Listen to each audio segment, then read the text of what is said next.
Hey guys, Weekly Piano here. Oh wow, we already have one person on. Um, we are gonna do this live lesson. Sorry, it's been a little while. I've been on the road with a guy named Makai McCraven. Really, really great. Oh, orientation is locked. Okay, gonna have to do some adjusting to my setup here. I've been on the road with a guy named Makai McCraven, really great drummer, and a good friend of mine. And I just got back to LA. So I'm gonna get back on the ball with these lessons, showing you guys all sorts of stuff that I'm figuring out and trying to make my video setup work. Mr. Bean Dip, interesting. All right, guys, we'll talk to me or talk to each other during this lesson. I will be paying attention to the feed. I've got a computer up in front of me so that I can see what's going on. Let's adjust this angle a little bit, make it a little closer. I think that'll be good.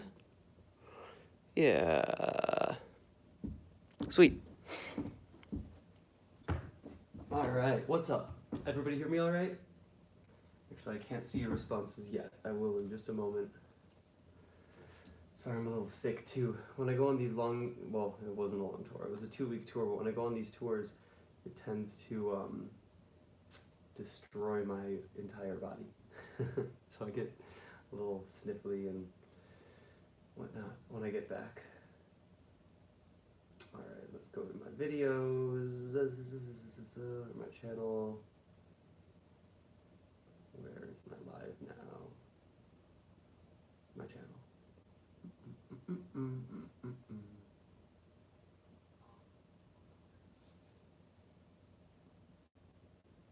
All right. Give it a second. There we are. All right, I see everyone's comments. Hello, Blues, Steve B, In My Soul 3, Mr. Bean Dip, Mike P. In Mexico. I actually think we're working on South America. I think Mexico's probably in the mix for that, but I'm not really sure. If you know any universities out there that want to have people like me come through, that's usually the best bet. Universities have they have big budgets for bringing through acts. All right, I'm logging onto my Patreon. I'm gonna be answering the questions from the patrons first, and then answering live questions. 17 people on. What's up, everybody?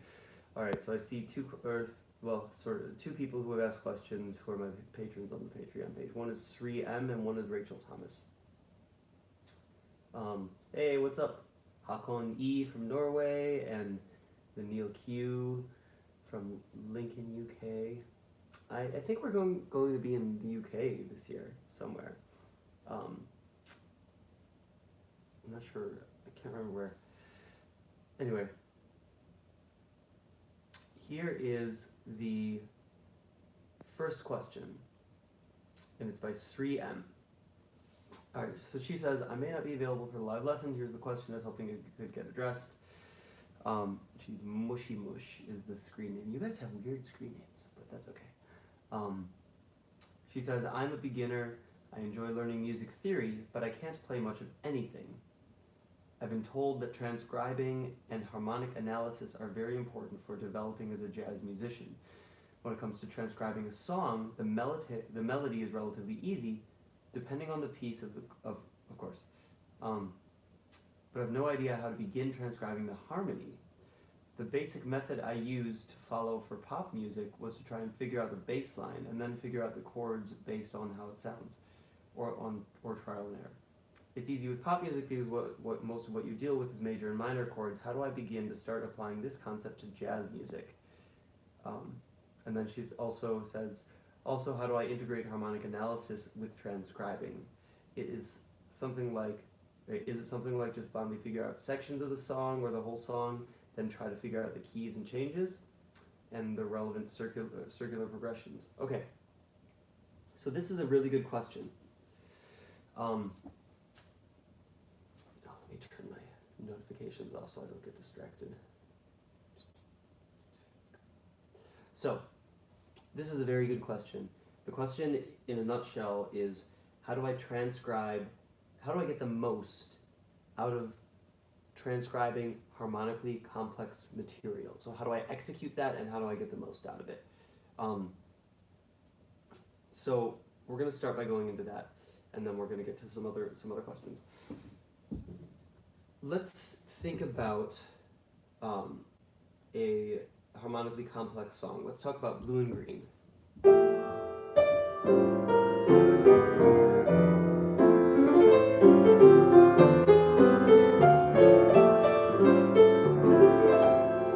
Okay, so that's Blue and Green. If you were to hear the record of that, so let's start by looking at this from the top down. You have a song, you have a melody. So Sri, that was your name? Yeah, Sri. Sri, the melody at the top of the on the upper part of the structure of the song, that's the easiest to hear. Okay, the second that's easiest to hear is the bass line. That's at the bottom of the structure of the song, and then that which is most difficult to hear is all of that which is in the middle. Now, your question is how to unpack that which is in the middle and get the most out of it. And the answer is through multiple directions. What you did with your pop music is correct. So you were saying when you have a pop song, you'll transcribe the melody, and then you'll transcribe the bass, and you'll fill it in. So let's just say Halsey's Closer. I know that because I've played it on stage with her and the Chainsmokers like a billion times. So you have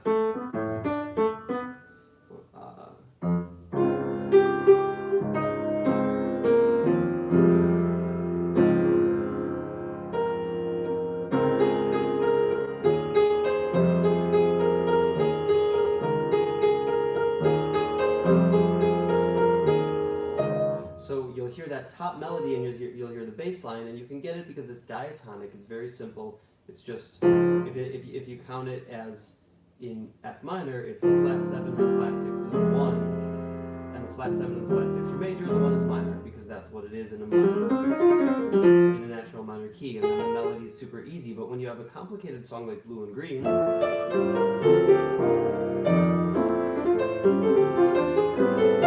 you start the same way. So first get the melody, be able to play the melody.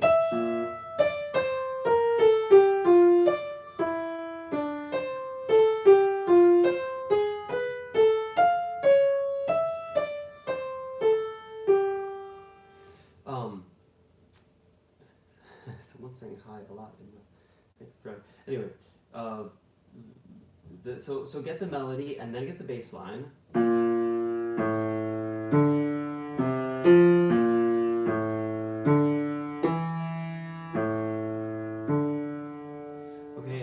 When you play the song, you're gonna have to use a transcribing tool. I use the application called Transcribe by 7th String, and get to the beginning of that section of the head. So start by transcribing the head, and this is all for ear training purposes, which ear training is hugely essential. So doing this exercise will be very, very helpful to your development as a musician, no matter what you play. So go to that first part of the song, and then listen to the chord, and it's going to sound like this, like that. It'll sound like that because it's a major 7 chord with a sharp 11 in the melody. Now, to get to that, you might hear it and then have to pick it apart. You might spend 10 minutes picking it apart, thinking, okay, what is this? If that's the melody and that's the bass line, is it a minor? Nope, definitely not a minor. That would be a minor. Definitely not a minor. Is it just a major? That sounds nice, but then like, okay, major scale. Definitely not the regular major scale, because that doesn't fit within the major scale. Because that's the natural 4, and that doesn't fit with the sharp 11. So it's obviously not the regular major scale. So then you mess around, maybe it's dominant, nope, maybe it's, sharp 11, major 7, sharp 11, maybe it's that. then experiment with it. Play the scale. Whoops, I messed that up. So play the major scale with the sharp 11, and then you'll find that yes, that's correct. And then you have to put a comping behind it, and then you can use, I have lots of videos on comping, but just in a nutshell, you can put your 1, 3, 5, 7 in there, and then you can also change that up by like taking the 3 and moving it up the octave, and you can maybe put a 6 in there, and then you have your first chord. This is how, so that's like just the very, very first chord of blue and green. Now, when you go to the next chord, the melody has a passing tone and then goes there, and then down to there in the bass line, and you have to figure that out. And you can use this same method to eventually get to that chord, which is the dominant 7 sharp 9 chord with a sharp 5 as well. And it'll take a lot of figuring it out, but when you start to figure it out, it'll get easier and easier and easier because you're training your ear. Also, make sure to not start with material that is too complex. If you're an absolute beginner, don't start with blue and green. Start with autumn leaves, because that's much easier. And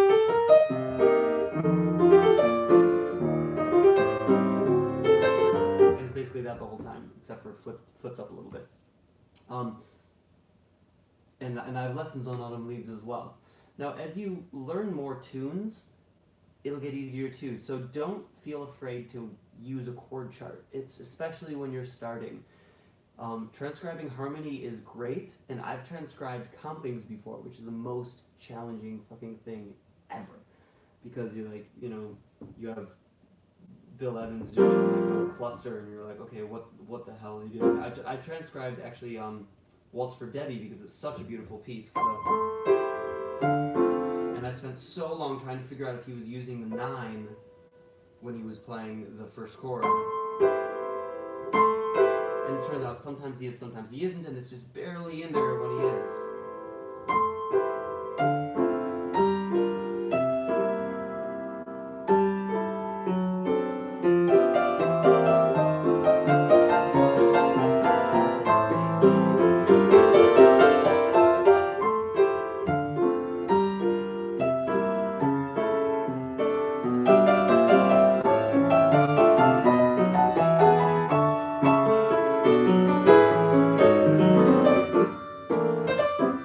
So, anyway, yeah, my favorite Evans tune too. Now, what's my improvisation level? I don't know how do you gauge an improvisation level? I mean, I can improvise. If you look back through my videos, you'll see me improvising in a lot of them. Though it's definitely not my best work. If you want to hear my best work, check out my band Spirit Fingers. Spirit Fingers, like jazz hands. And my name is Greg Spiro, so if you look up my name in Spirit Fingers, you'll find it. That's the stuff where you can really hear me improvising. Anyway, when I was transcribing that, I spent so long transcribing, and then eventually I went to sheet music, because you can do that. There's no rule. Thanks, Bladen. There's no rule of like the order of operations. What you want to do is pull all of these pieces together into a center, and you'll be like wandering around your center, and that center is you getting better as a pianist, and you'll be like circling it with these different technique things and improvisation things and musical things and playing with other people, but you'll never reach that center, so don't get frustrated that you're not reaching the center every time you go, because the center keeps getting deeper and deeper as you spin around it. You keep getting better and better, but it always gets more elusive. No, that's not true. It stays at the same amount of elusiveness no matter how good you get. It's always below where you are in that funnel of getting better and better and better and better. Yeah. So that's my thoughts on transcribing. I hope Sri, my valued patron, I hope that answers your question in a way that is acceptable. All right, so to the 26 people watching now, I'm going to go on to the next question from my Patreon, which is from Rachel Thomas, and she says, yes, I too would like concrete advice on transcribing. Great, just did that. Oh, 4 bars of blue and green. I must have had that in my subconscious from reading it earlier because, yeah, that's I'm glad. But when you go on to transcribe the rest of the tune,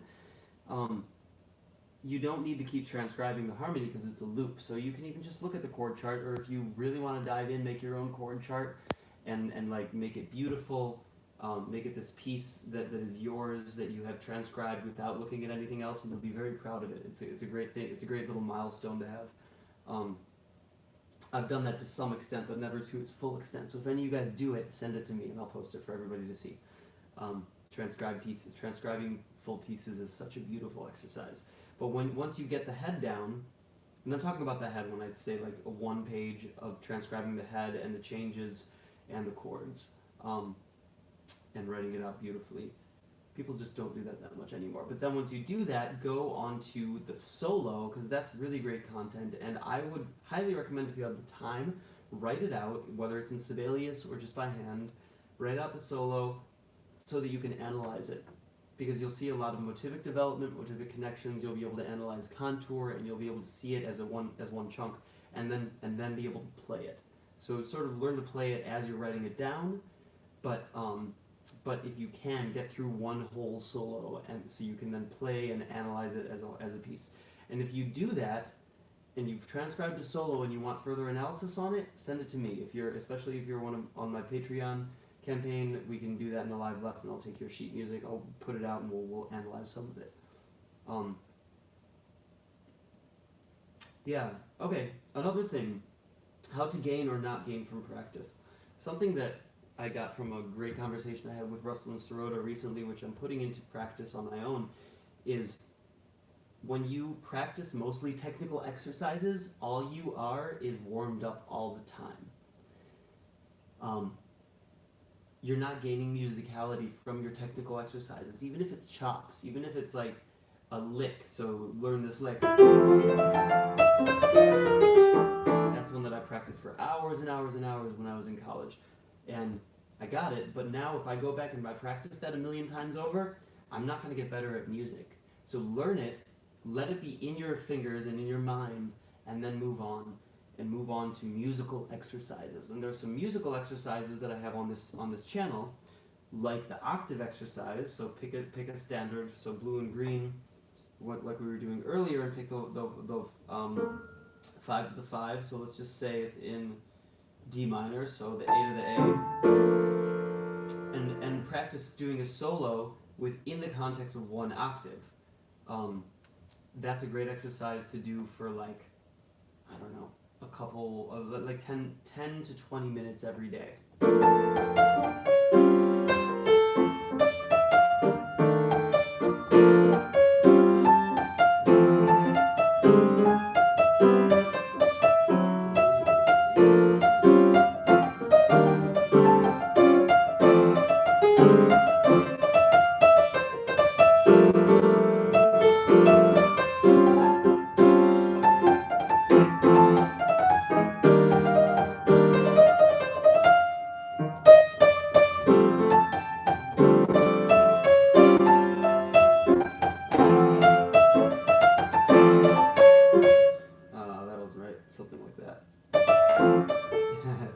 Sorry.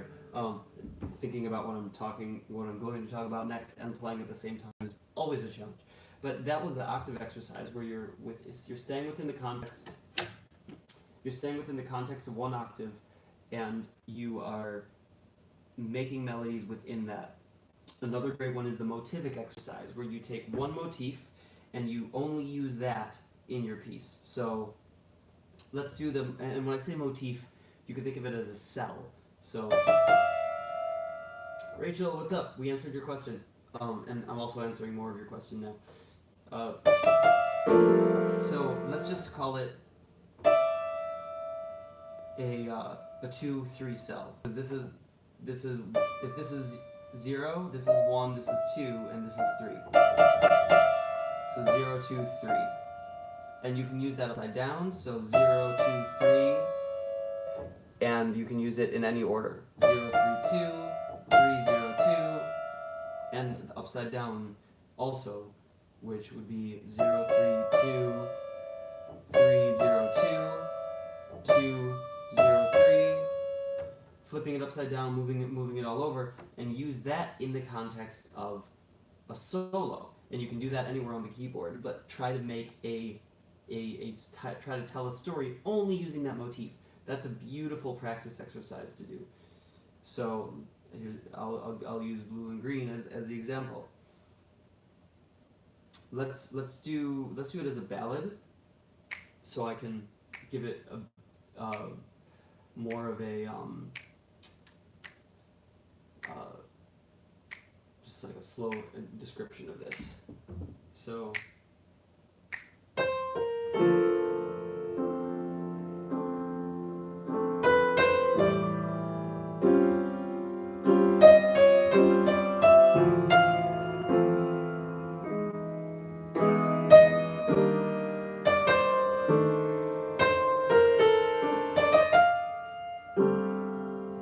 Notice I'm only using that cell.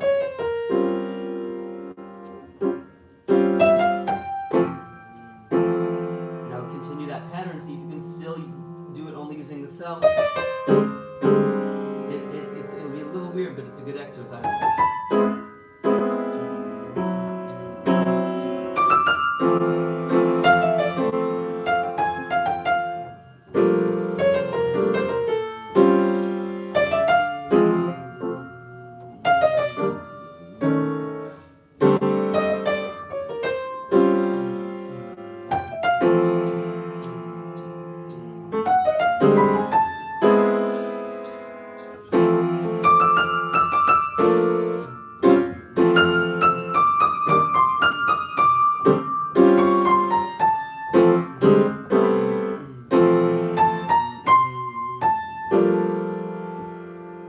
If that makes any sense.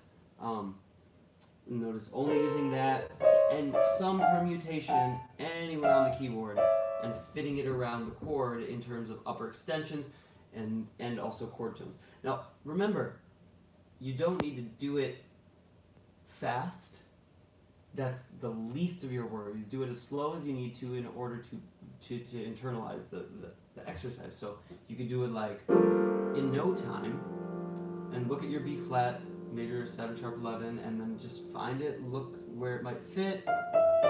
There's a good one. Alright, now go on to your next chord, A, and look where it might fit. And I tend to use the melodic minor scale a half step above when I'm on a 5 going to a 1, so it would be B flat minor, major 6 and 7. So then I would pick that, or that even better, because that goes up to the 7 of the D minor, and then you can keep going up. And then think, okay, what's next? And then it has to be C Dorian is the mode. That's a great one. You know, and then flip it back upside down. That's a beautiful exercise, and that's a great way to actually make good use of your practice time rather than just doing a million scales, which is not going to help you that much. Though for me, scales are a meditative exercise, so I do them for mindfulness every day, but not actually that much every day anymore. I often will skip scales now in lieu of doing more musical exercises like learning Bach. Learning Bach is always great for pianists. And then transcribing other material and learning new material, which is actually, that's the kick that I'm on right now, is just, I'm going to learn more new material, more new songs, transcribe more, because I find that pushes me to greater heights in my playing. Cool. Alright, let's see if there are any other questions on the Patreon campaign, and then I will go to audience questions. So, anybody who has, yeah, okay, great. So we've answered all those questions. Now, by the way, next week, if you're a patron or you want to be, go to the Patreon page. I swear I can play piano, but I can't speak. Go to the Patreon page, and I will announce next week's lesson, and you'll be able to leave questions there if you are a patron. So now, everybody, you can ask your questions here, and I'll take a few minutes to address the crowd's questions. What are my favorite pieces? That's a really great question. Actual Proof is one of my favorite recordings by Herbie. That's it starts with like the riff.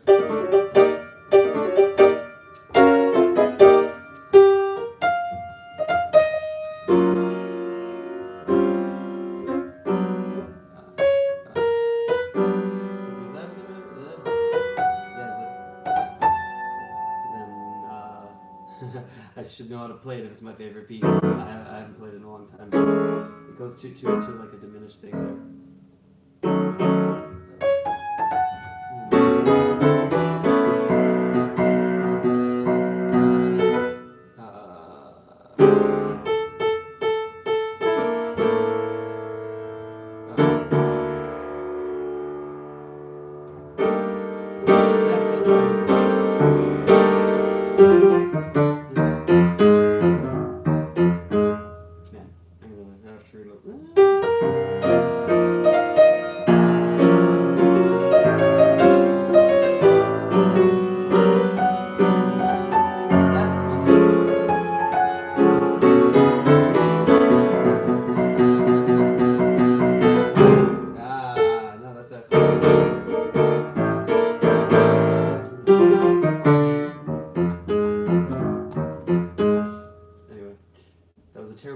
Of it, but it gives you the tune. That's the tune. The Herbie tune, Actual Proof, one of my favorites. The other is the Colton Concert by Keith Jarrett, one of my absolute favorites.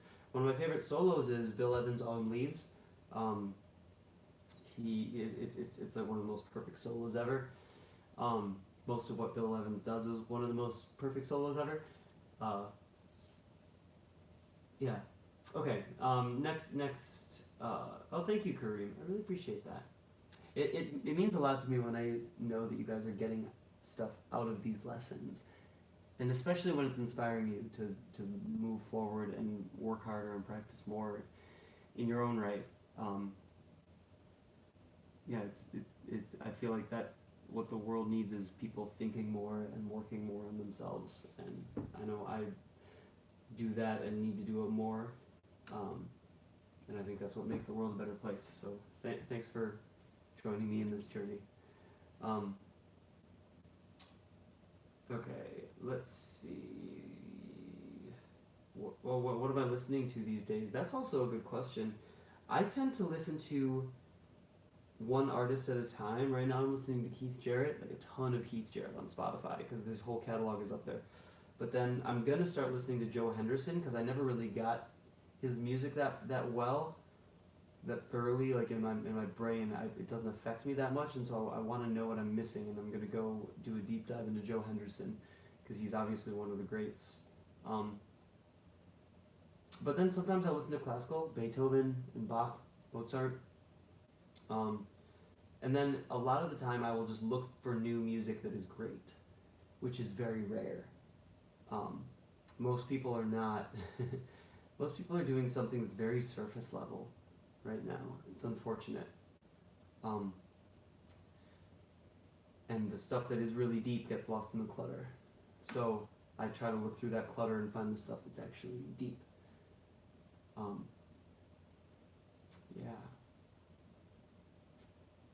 Yeah, Tigran is one of the greatest pianists around my age right now. He's just out of this world. Yeah, okay. Let's see what else. I was wondering if you could talk about using blues within standards when improvising. Using the blues is kind of a misnomer.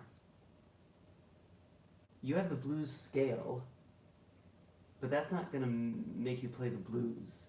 Like, let's go back to the most simple standard, Autumn Leaves, that we talk about it a million times over and over again.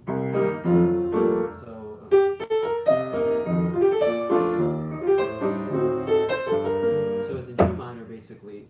So you could do like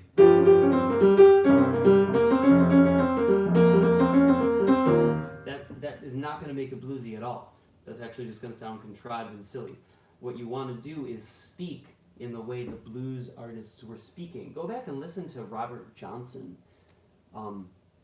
Listen to the old great original blues artists. The reason that they were the blues was because they were speaking through their music. And it's a thing that's hard to describe through speech. It's much easier to describe through music. But when I can give you a little bit of a shortcut to get there, which is don't think about chord changes. Think in one key, and then more if you're playing over the chord changes, don't play the wrong changes. But if you are going to play something that is as expressive as the blues, think just G minor, for example. Think of in the one, even so you're on the 4, which is C minor, but think of the 1. So if I'm playing an A, that A is going to, in my mind, is relative to the G, not relative to the C. This is something that I do, and that I feel like it sounds like a lot of other great artists do that. You listen to Miles's playing, you listen to Keith Jarrett's playing. It doesn't sound like they're blowing over changes. It sounds like they're playing in the center key while incorporating the changes. It's a big difference. So, for example, playing over the changes would be.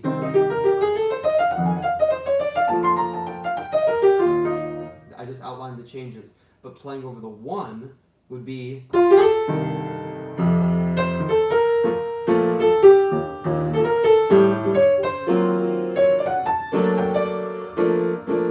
Which is much, much more compelling, because I just made a melody, and it was a call and response melody all in G. And you can use the blues, the technical blues elements, like the flat 5. You can use that, you can use the major and minor 3, but use it musically because that's what you hear in your mind, and that's what you want to speak.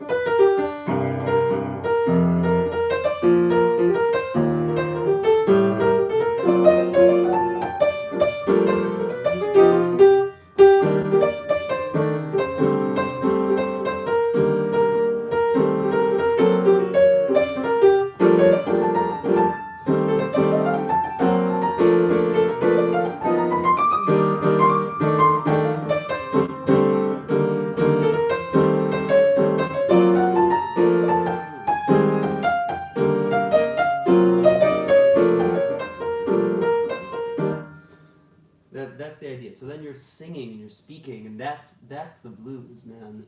The blues isn't that's an aesthetic of the blues. The blues is when you speak from your heart.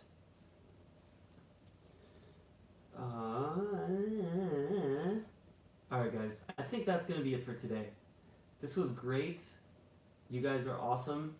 We've had a bunch of really good questions. Go to my Patreon page for supporting me. If you want to support me, I always really appreciate it. And then I'm also going to answer the questions from those supporters first on next week's live lesson, which is going to be on Sunday. Sunday, my prince will come. Sunday the 5th. And let's just say 11 a.m. 11 a.m. weekly piano live lesson. Sunday the 5th, May 5th. I'm going to post that up on my Patreon page as well, which is in the link in the description here. And hopefully I will see you then. Cool. Thanks a lot, guys. Talk to you later.